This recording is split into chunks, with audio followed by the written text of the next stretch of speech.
Good morning, everybody. It's Dave. Here's my trusty sidekick, Bo. And as you can see, we're headed out to the garden this morning. We're going to see how well this video does, because it's actually a video toward evening. As you can see, kind of the waning light here. It's actually quite beautiful outside.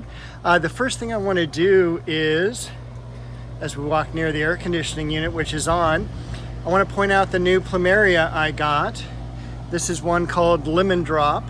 I've never had a Plumeria before. It is extremely fragrant and I'm very excited. I was by Upland Nursery today and that is what I ended up getting. Other things that are doing well in the yard. Now keep in mind that we have had a week of 100-degree weather, 3 days right at 100 degrees, humidity pretty high today, but we finally had a break. About yesterday we went down to about 90. Today was about 85, and that's where we should be for at least the next week. So we do have a little bit of a respite. In the holding zone back here, just take a look through. I did cut a whole bunch of things back, cleaned them up, threw out a couple of the things that I've been needing to, such as the Flatapansies I had gotten about 4 months ago, maybe even 5. Look at that beautiful variegated dogwood here. Looking forward to putting that out in the yard. The beautiful taro. I thought for sure I had lost the lilac back there, but it just leafed out very, very late. Hymenanthus, the quince, the waterfall Japanese maple, and right now, and I should have shot some video today over at Upland Nursery, all their Japanese maples were looking terrific. Some Irish moss creeping down around the rocks, Chamaecyparis primo, begonias just beginning to leaf out again, or at least put on some new fleshes of growth. This is the Pieris that I got a couple years ago. And if you remember how far back I cut that geranium just about 2 weeks ago, it's already leafed out nice and full. I'm actually expecting a bloom or two in the next couple weeks. A few Shastas still. Look at that echinacea. This is the prime time for echinacea. I did cut back the lemon balm that was here. This is actually the original plant back over here. Some impatiens next to the caprasma, next to the Japanese maple. We even got a little orchid there hanging in the back. Oh, bright light. Pittosporum tabaira, regular mock orange, beautiful euphorbia, Davallia around the tree, and also up here in the hanging basket. One of the nicer times of years for all the tropicals, such as plumerias. Plumerias are going to be in full bloom right now. Now's a great time to get to them. They are related to the cactus. They're in the euphorbia family, so don't overwater the plumerias. Also, any of the tropical fruits, now's a really good time to put that in. Mangoes, guavas, of course citrus, things like that. Shishigashira, Japanese maple. And I'll tell you one thing that did disappoint me this year was the bee balm. And got a few blossoms here and there on it, but that's really about it. Definitely nothing to write home about, and a lot of the foliage just didn't bud up to bloom. So quite honestly, I don't know what happened, but that is something to ponder for another year. We've got beautiful Magnolia Solangiana Elizabeth there. And I'm looking forward to doing another one of those over just to the left of the far Japanese maple. Balance this corner out. This is maybe an area where I'm going to be putting the Plumeria. I don't know yet. The Chinese fringe tree in the back. Still have some blooms on the Jatropha.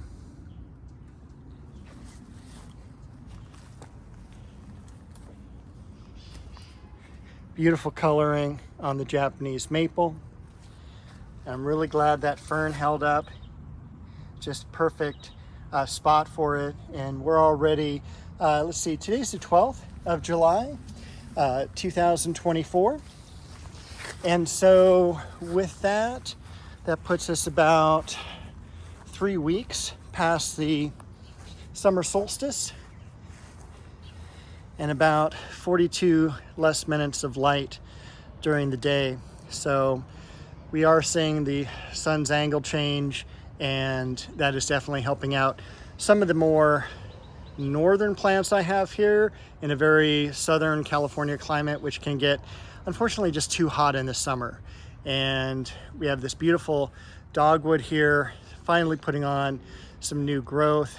There are some burns, surprisingly, on the side that is only getting morning sun, but all the new growth is coming out fine. I did cover it anytime we got close or over 100 degrees. So hopefully that did help. And again, with a little bit less light during the day, a little less direct heat, it's doing really well. And again, looking forward to seeing what that'll do next year with the blossoms. We'll walk over inside the garden here. Got the begonia down here. It's another plant that usually doesn't grow here in Southern California is this hemlock. Got a beautiful conifer back over here. And one thing I did want to point out, and obviously one of the reasons I got the Plumeria was just something I always wanted, and it's also something that's really, really fragrant. And the same thing with this. I think it's really important when you're gardening to stick in plants that you like, that have some remembrance for you, whether it was in your parents' house or at a home you lived in when you were a kid. This is mentha. This is Corsican mint. I think Mentha raquinia. I'm not 100% sure on the botanical name there, but very, very fragrant. It has kind of a light mint fragrance, and it's great for ground covers. Not in full sun, but definitely in partial sun, can take more of the moist areas. We had it in a nursery I worked at back in the 80s called Bamico Nursery, which was in Pasadena, and it was growing around all the bases of the tables. And again, just something I remember of fragrance all the time from when I was a late teenager working at this job right after high school. So I always are going to keep Corsican mint in my garden. So I think that's part of having a successful garden, or at least a garden you want to be out and enjoying. Also, take a look at that beautiful blossom there. That is just so stunning. And that, I believe, is a Peruvian daffodil. Again, not related to our normal daffodils. This is just what we're calling it. But it is bulbs, and we've got another stalk coming up over here. Bulbs that we planted a year ago, 2 years ago, I should say, and they were just too large for where they were. And we transplanted them here, further back into a bed, and you can see that they've really taken off and really have done very successful here. A lot of the lilies now are finishing up. They're dropping. The blossoms will be cut back. You always want to leave the foliage because the foliage is next year's blooms. So that is key. Don't cut them all the way back. They will let you know when to cut them back as well. So probably not until the very late fall. And one of the things I like to do, because I've got the stake here, is I normally cut them back to about stake height. All the foliage is wrapped up with that stake, so I know where it is, and I'll just let them die back naturally. We've got the fragrant plum there. We've got some crab apples, some very small crab apples growing on the crab apple tree. Over here, this is a much later blooming lily. This is a Casablanca lily. Over here, we've got the almond bush, the Aloysia, which is fragrant when you get up to it, or it's also fragrant in the car if you are transporting the plant back home from the nursery. But other than that, you can't really get the scent of it just standing 2-3 feet back from it. This is the lily I can't wait to show you. I mean, that has just exploded in blossoms.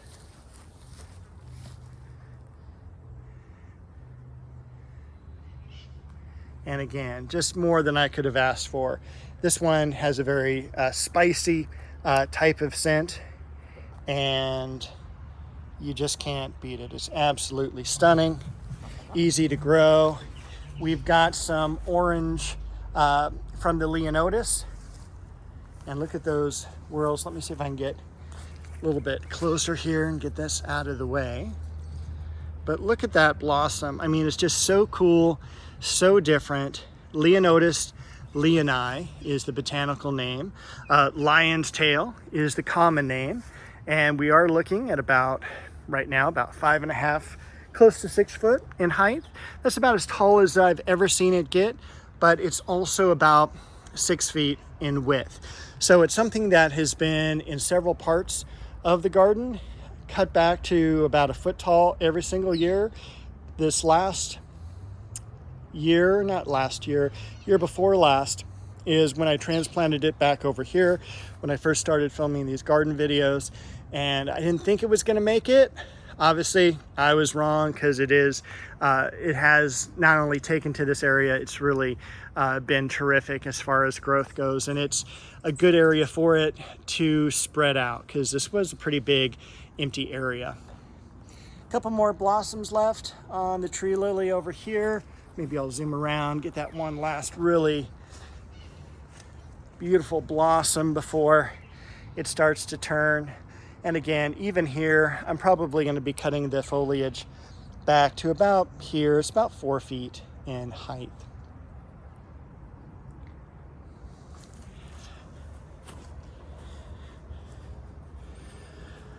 Cherry tree, branching out, leafing out really nicely.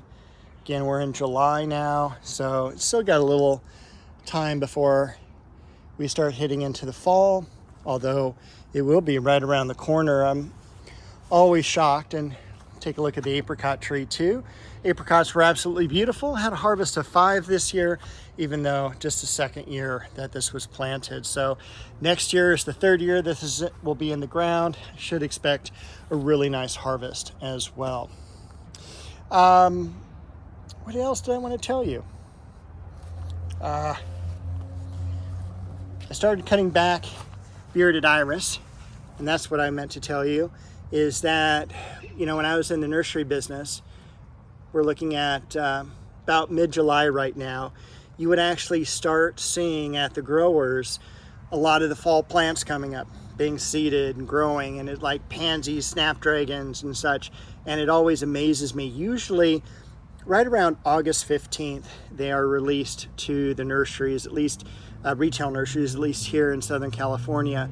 And so we're only 4 weeks away from that, having fall plants come in again, which is kind of mind-blowing.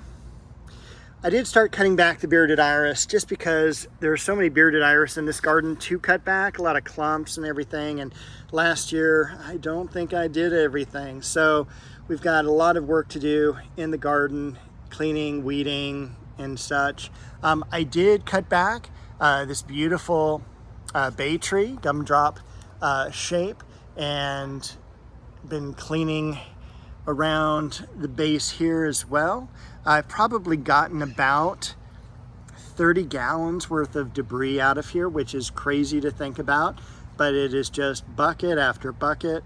Got a lot of the weeds out, and still have some of the, unfortunately, once this gets started, this is nut grass or nut sedge, and this is something that has a little type of acorn type of bulblet, if you will, under the ground that does travel pretty quickly, and it can wreak havoc. So it's always good to get that out of there. They are actually, the little bulblets are held together by a little strong root, almost like a string, that will lead you from one bulb to another. It's a horrible, horrible weed though. And it does go dormant. That's the one good thing.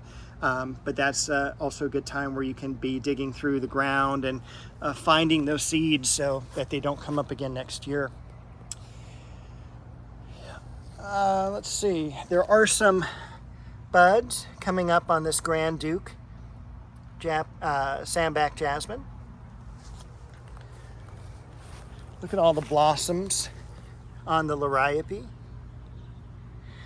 Cleared this area out so we can see the slow mound, mugo pine over there. In fact, I'll come around and we'll take a look at that. Some Ingrid Bergman.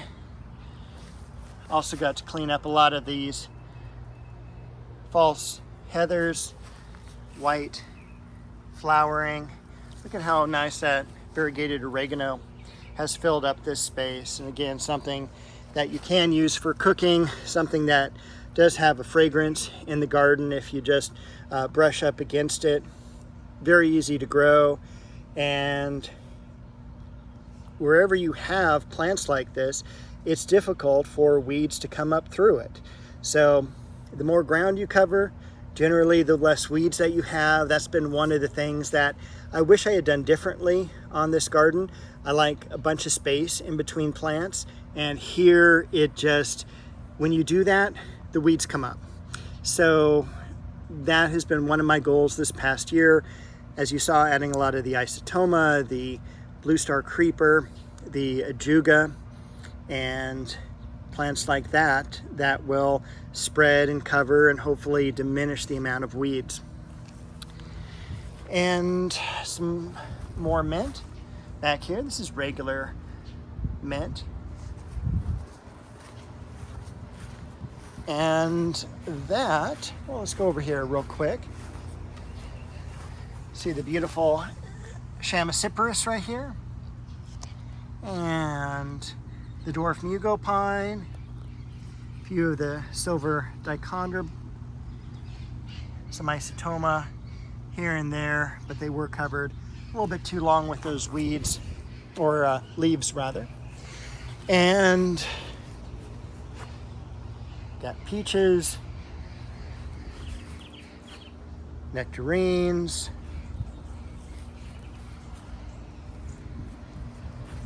and the last thing we'll have right now is bow. So we will be back next week with another garden video. Stay cool.